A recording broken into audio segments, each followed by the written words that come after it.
All right, so we have Alexis Scott on today, and I'm so glad that you are here, really to share your wisdom and your knowledge and just your experience with the students and wherever else this series may end up going, maybe statewide, possibly district-wide. We'll find out. So, why don't you tell us a little bit about your background and kind of where you are at now and what you're doing?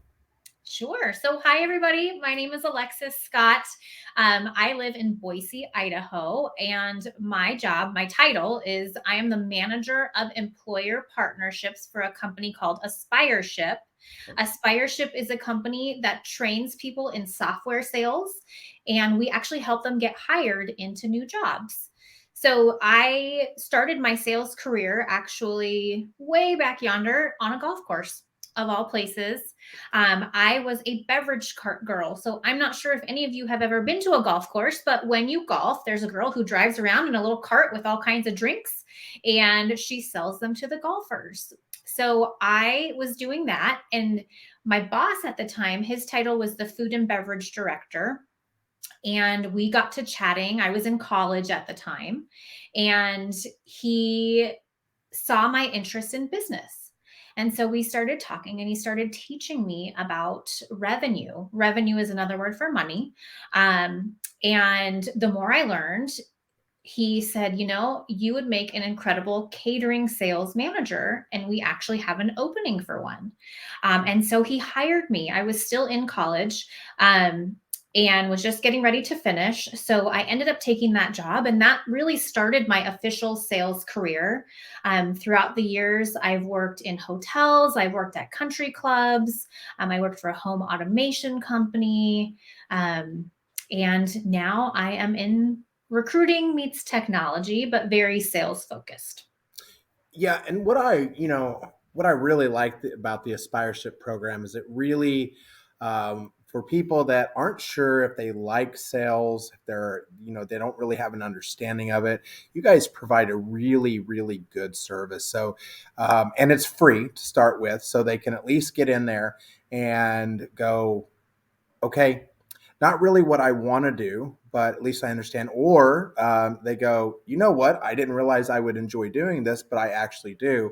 And so everyone I talk to, and I would love to see the program kind of trickle down to almost like a training program for the younger generation, so they could get access to it because that would be amazing.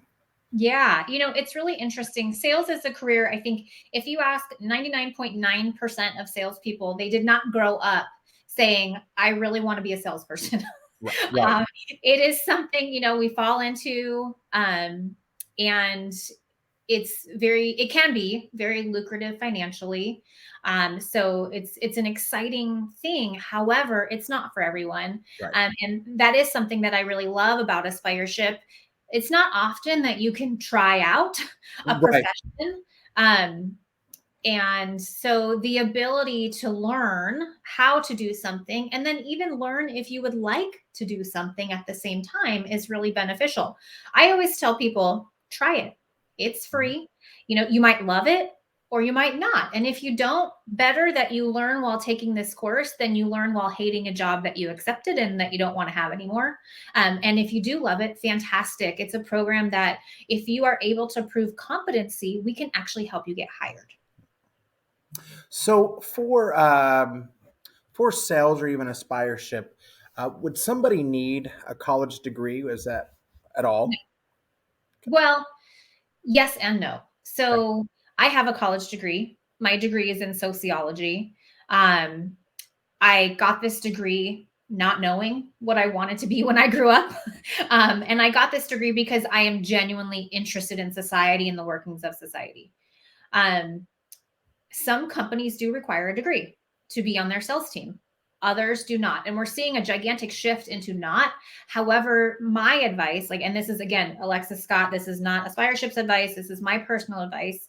I think a degree is always something good to have. For sales in particular, it can truly be in anything. So if you have an interest in biology, great. Guess what? You could be a salesperson for a biotech company, and that degree will come in handy. You'll have that background knowledge. Certain child development companies, they love it when people have degrees in that. I mean, so it's really just depends on your interests. There, as far as I know, there are no technical sales degrees. Right. So, it's kind of up to you to carve your own path. Um, but I'm a proponent for education in general. Well, and I think we're starting to see, and even not necessarily in the sales world, I think we're starting to see more boot camps and Yep. certifications, um, because people are really interested in getting out there and these what I call non-mainstream careers that you just, most of the time when they have career day at school, it's the colleges show up, so they are pushing college. Which, don't get me wrong, those of us that have a degree, Yeah. I always tell people like, hey, if you want to go get college degree, go. But it's not necessarily going to hold you back if you don't have one. Obviously, if you want to do medicine or teaching or be an attorney, you Yep. have to have that. So, but I would just like to, and that's kind of the purpose here, is bringing everybody on just to showcase all these different careers that are out there that you will never see them endorsing. So, Absolutely. and so let me ask this then. If I had, a student or 100 that were like, I really like Alexis. I kind of like what she does. I'm very, very interested in being where she is at now. Where would that first step be? And what would that career path kind of look like? So it depends on whether or not you're going to go to college. If you do choose to go to college, that would be step one. If you're not, that's totally fine too. I think that just like you said, a boot camp or program like Aspireship would be extremely beneficial.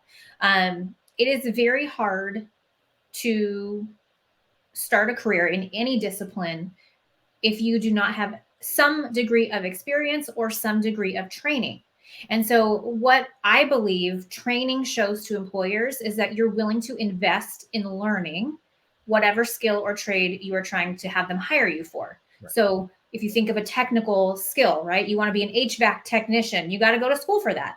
Mhm. If you want to be a lawyer, you got to go to law school.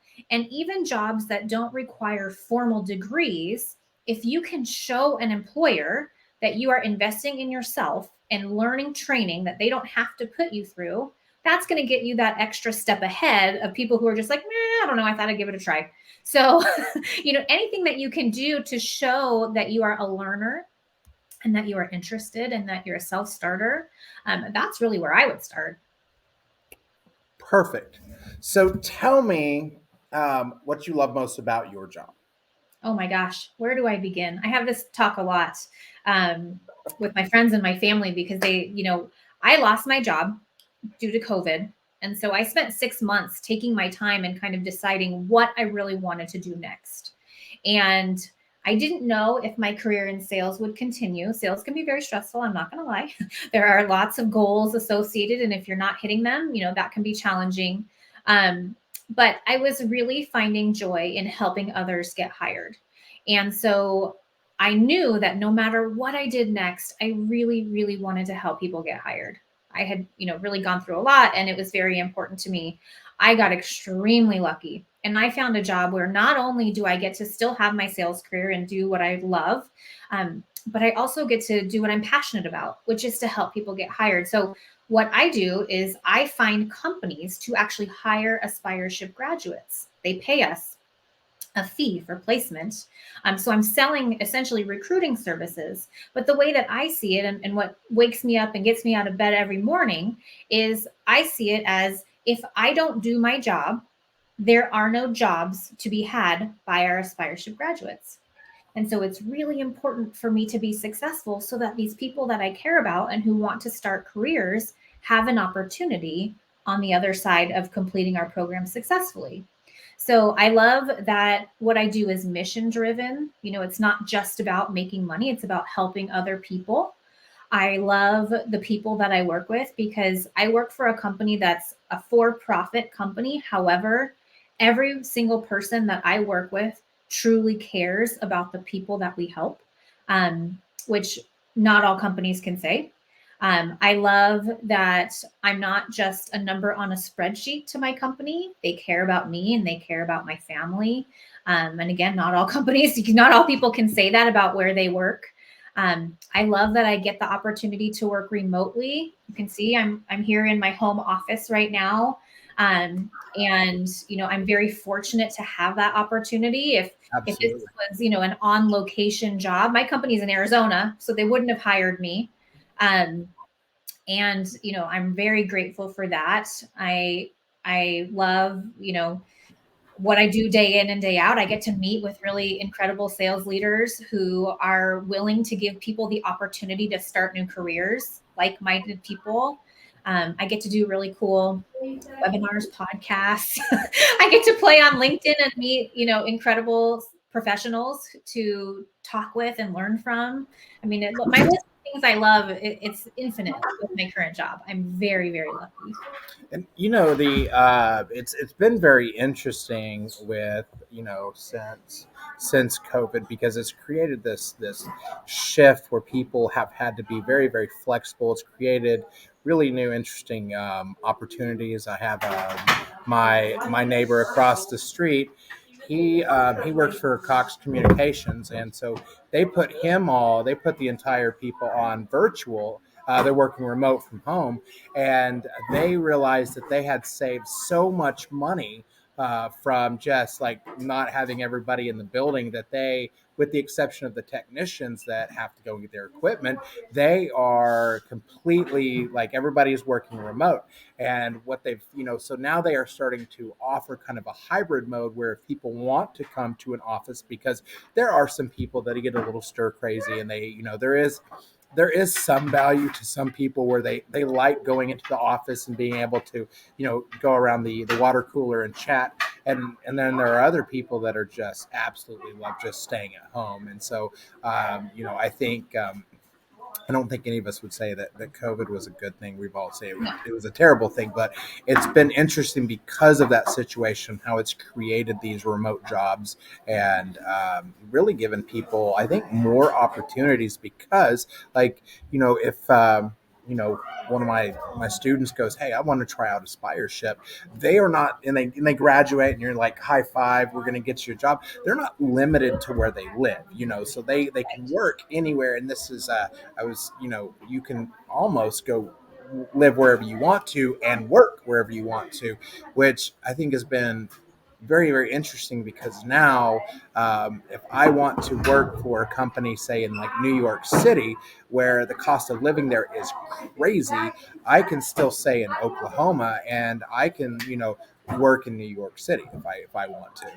Absolutely. So, to give you some perspective on that, Aspireship works with companies throughout North America, so United States and Canada. Those are our primary locations for employers. Um, in the last 6 months, 90% of everyone who has been hired through us has been hired remotely. So you really can live truly anywhere and work for incredible companies and get paid salaries that are commensurate with high cost of living areas. Very few of the companies that we work with alter your pay because you live in a lower cost of area. They just pay a flat salary plus bonus. It's not change. If you live in Oklahoma, you don't make less than if you live in New York. Um, so it is incredible the amount of opportunity that we as employees now have on choosing the company that we want to work for. So I do want to ask this one of last two questions. Tell me about mentors, and how important you feel that mentors are. And not only that, but say a student wanted to find a mentor. What is the best way for a student to go about seeking out a mentor? Yeah. So mentorship can be extremely valuable depending on who you find. And not every mentor is for every mentee. And I want that to be very clear. You're going to see people who shine very bright. They might not be the best mentor for you. Your personalities might not go together. Your goals might not align with what they're advocating. So it's really important that you be honest with yourself about what it is you're trying to achieve with your mentor. Are you just looking for some general guidance? Are you looking for really tactical information on how you can achieve something? Are you looking for a friend who can just kind of guide you? And the reason that it's important for you to understand that yourself is because if you are formally asking someone to be your mentor, it is really important to be very clear with what you're looking for. Um, I am a huge fan of organic mentorship, meaning someone comes into your life and they guide you and they teach you and they just very naturally become a mentor to you. My boss currently is like that for me. Um, I never formally asked her, can you be my mentor? I just have, great conversations with her and I share my goals with her and she shares her experience and knowledge with me. And we just kind of go about our business. Um, if you are considering asking a stranger to be your mentor, the biggest advice that I can give to you is to start to engage with them before you ever ask. So please don't say, hi, sir or ma'am, nice to meet you. Can you be my mentor? Take the time to get to know them, to, if it's online, comment on their stuff, send them notes saying, oh my gosh, I just watched your podcast. I just listened to your podcast. It was so cool. Here's what I loved. In the words of a woman named Samantha McKenna, show them you know them. Show them that you are investing your time in understanding them. And that is why you would like them to be your mentor, not just, oh, I saw you were famous and thought you were cool, so can you help me? Um, it's really important. I think, sometimes people say no. Sometimes they don't have the bandwidth. Please don't take that personally. It's not because they don't like you or they don't want to mentor you.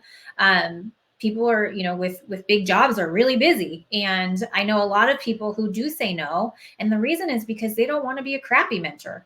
They want to make sure that they're giving you the time that you need and the energy that you need from them. The other thing is be willing to put in the work. So oftentimes a good mentor will give you assignments and they'll say, okay, you said you wanted to be better in this or you wanted to learn this.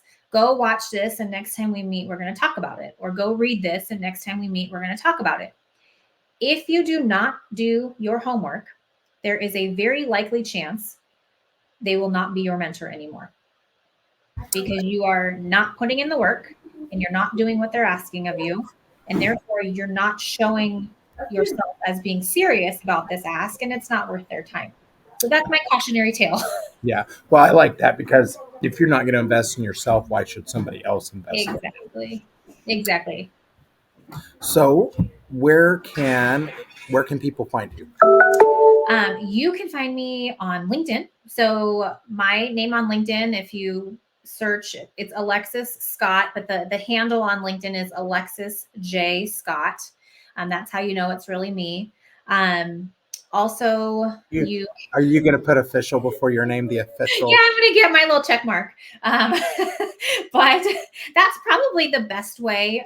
My email is super easy to remember. It's alexis@aspireship.com. If anyone has questions about the program in particular, you can always email me. But I love chatting with new people. Just please don't send me a message and say hi, and that's it. Like that drives me bananas. So that's my word of warning. Just make sure you say, hey, I saw you, on Joshua's thing. And, that's why I'm reaching out or why you're reaching out or just let me know who you are so that I know how to reply and not just be like, okay, who is this person? So, give us one last piece of advice for somebody that is trying to figure out kind of what's out there, what they want to do. What One more piece of advice. I would say a good starting place to figure out what you want to do is to figure out what you don't want to do.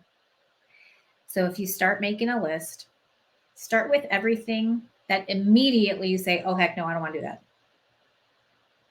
Start there, start crossing stuff off, and you will find your list of what you want to do narrows down.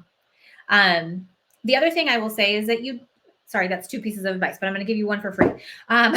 So that second piece of advice is don't feel like just because you choose something, you have to stick with it. It's okay to try things and it's okay to decide once you've tried something, this really isn't for me. Life is long. You have many years to figure out what truly makes you happy. And so please don't feel like just because you took a job or you decided to do something and once you're in it, you're unhappy, that you have to stick with it.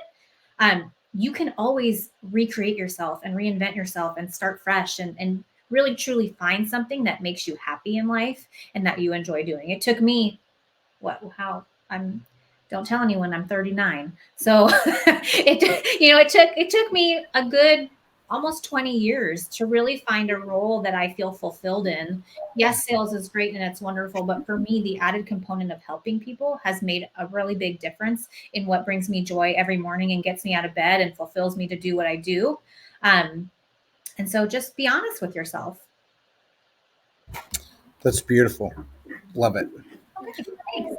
Well, I thank you so much for your time. I know that the kids are going to love this, and I'm excited for where this is going to go. I realize that there's really kind of a demand for this because there's nothing in the school, there's nothing in the district, there's nothing in the state like this at all. So, and and I thought that I would get like a few dozen people that were excited to have.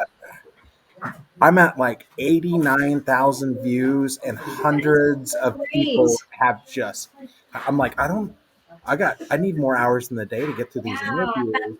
awesome. So this get the wheels turning to where I was like, well, what if this just turns into a whole, like a series and I can turn Yeah, this into a program and, it can offer mentorship and we can do resumes. And I think this will be great. totally. So, the sky's the limit, I think, on something That's like awesome. I'm so glad that was your turnout. I think there is an incredible need for high school students and people who are just getting started in their careers to really have guidance. We that. didn't. I didn't. It Right. was you go to college and that was your option. And if you didn't go Right. to college, you took a, low wage hourly job that was not inspiring by any stretch of the imagination. And it doesn't have to be like that, and it shouldn't be like that. And I am more than happy to give any time that you need to help your students. And I know there are, like you said, there are so many professionals who are willing and able and happy to share whatever we can to help young people succeed for sure. Well, beautiful. Well, again, Alexis, I thank you so much for your time and you Very take happy. care of yourself and we'll be in touch very soon. Okay. Thank you so much. Nice to see you. Bye. Bye.